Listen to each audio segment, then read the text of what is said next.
Après 20 ans de directrice d'école secondaire, effectivement, j'ai le plaisir de diriger des services communs aux écoles, comme il en existe dans 4 régions, dans 4 diocèses en communauté française. Donc, je suis située à Bruxelles avec des services qui vous seront adressés si vous enseignez dans une école bruxelloise ou dans une école du Brabant wallon. Les mêmes services existent pour la région de Namur-Luxembourg, de Liège ou de Hainaut. Alors, il m'a été demandé 2 choses. De vous parler des services au bénéfice des enseignants qui démarrent et de vous dire comment postuler dans notre enseignement catholique. Alors, c'est sans doute un rappel pour vous. Vous avez entendu la diversité et la richesse des écoles de notre enseignement. Vous ferez peut-être votre choix ou peut-être celui-là ne sera-t-il pas fait et postulerez-vous dans des écoles extrêmement différentes. Mais vous avez en communauté française deux grands réseaux, l'enseignement libre et l'enseignement officiel. L'enseignement officiel, le recrutement y est plus centralisé. Dans l'enseignement libre, vous avez l'enseignement confessionnel, principalement catholique, et vous avez l'enseignement non confessionnel, donc des écoles qui ne sont pas définies par une religion particulière. Dans l'enseignement libre, donc confessionnel, on peut avancer d'une dia, merci. La particularité de nos écoles, et vous l'avez vu, c'est leur richesse, c'est leur diversité, c'est aussi leur autonomie. Ce qui signifie qu'il vous revient non pas de postuler à un endroit précis, mais de postuler en principe dans chacune des écoles. Donc vous pouvez tout à l'heure aller rencontrer chacun des directeurs et déposer votre curriculum vitae chez chacun des directeurs. Ce qui fait pour Bruxelles-Brabant-Wallon 100 établissements. Alors les moyens techniques aujourd'hui vous permettent de faire ça bien plus facilement qu'avant, où il fallait mettre un timbre sur chaque enveloppe.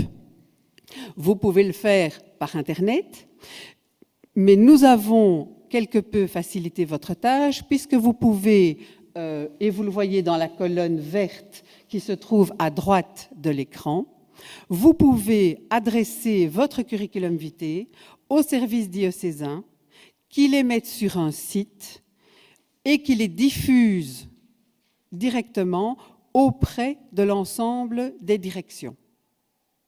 De même, les directions d'école, quand elles ont un poste disponible, pas nécessairement au début de l'année, mais en cours d'année, et tous vous ne serez pas engagés à temps plein du 1er septembre au 30 juin.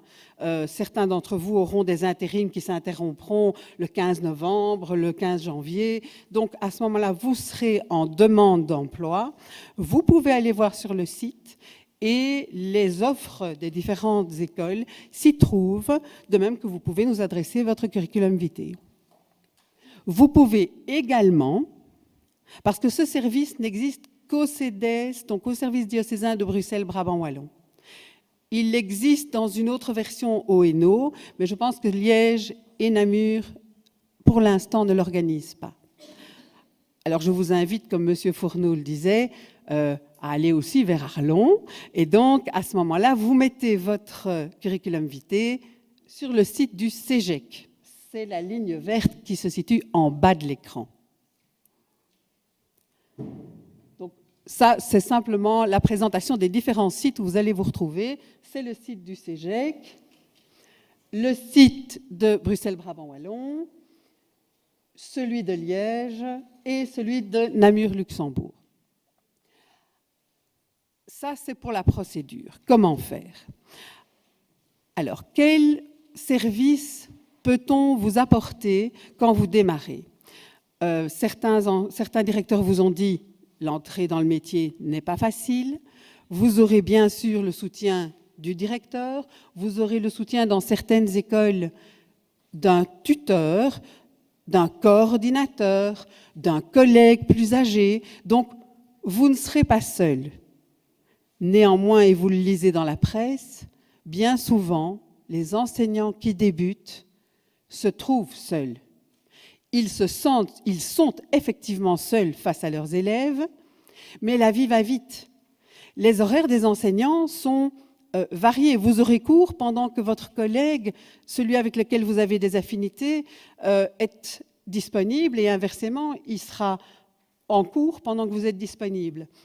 Il est parfois difficile de se rencontrer le temps de midi, après 4 heures. Et puis, cette vie va tellement vite, vous avez à la fois un travail d'apprivoisement de la classe, d'apprivoisement de la matière, d'apprivoisement de l'école, d'apprivoisement du rythme de l'école, des réunions de ceci, des conseils de classe, des réunions de parents. À un moment donné, vous allez vous sentir pris par le courant. Et il est indispensable de prendre du recul et de s'arrêter. Et les services diocésains sont aussi là pour vous permettre de vous arrêter et de vous arrêter avec d'autres enseignants qui vivent des réalités plus ou moins les mêmes que vous, c'est-à-dire qu'ils sont nouveaux dans la fonction. Alors, 4 moments vous sont proposés. Le premier, c'est la journée d'accueil. C'est une journée pour prendre connaissance. On vous laisse le temps d'entrer en classe. On vous laisse le temps d'avoir vos premiers cours et d'avoir vos premières expériences et vos premières questions. Je veux bien la diapositive suivante. Merci. Et donc, à ce moment-là, évidemment, ça s'adresse aux enseignants. On a parlé beaucoup des enseignants, mais ça s'adresse également aux éducateurs.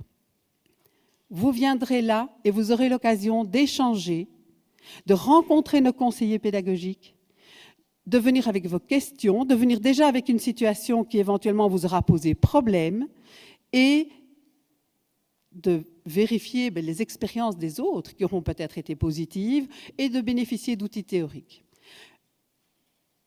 La matière peut parfois vous poser problème, la planification de la matière, la rédaction des questions. Vous rencontrerez l'après-midi de cette journée d'accueil des conseillers pédagogiques qui sont spécialisés dans les matières que vous enseignez.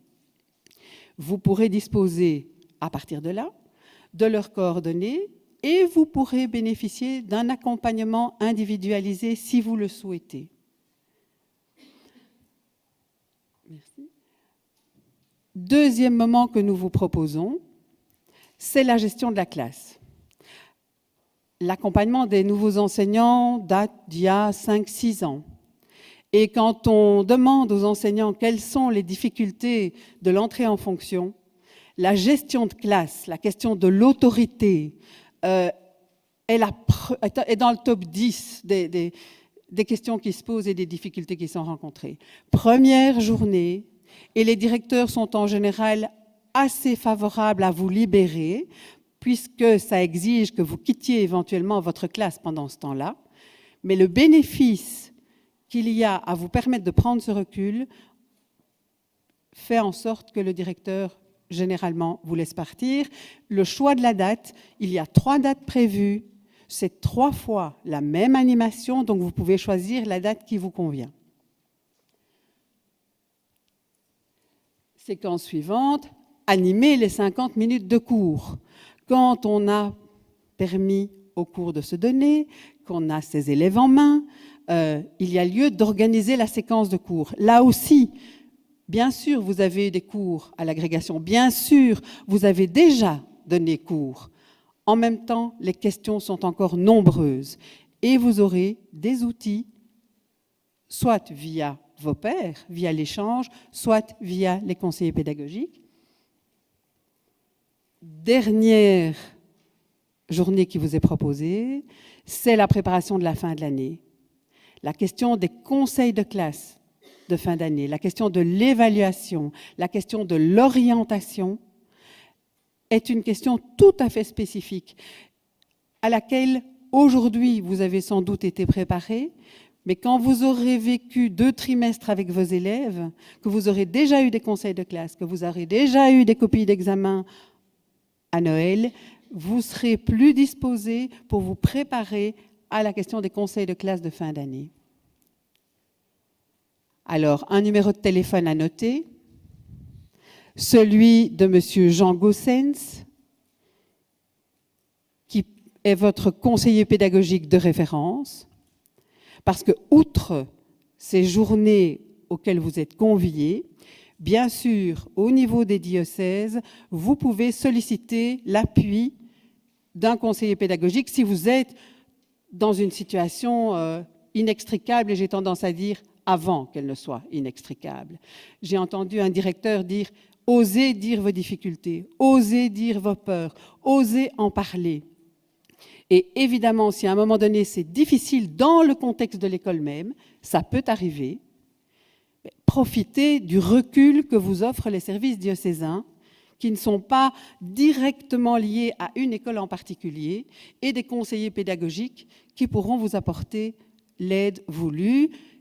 Il arrive, dans certains cas, que des directeurs fassent appel à nos services et nous demandent d'accompagner des enseignants qui ont fait part de leurs difficultés. Donc, vous voyez, si vous faites part de vos difficultés à la direction ou même à un autre enseignant, la solution ne se trouvera peut-être pas dans l'école, elle se trouvera peut-être en dehors de l'école, et notamment chez nous.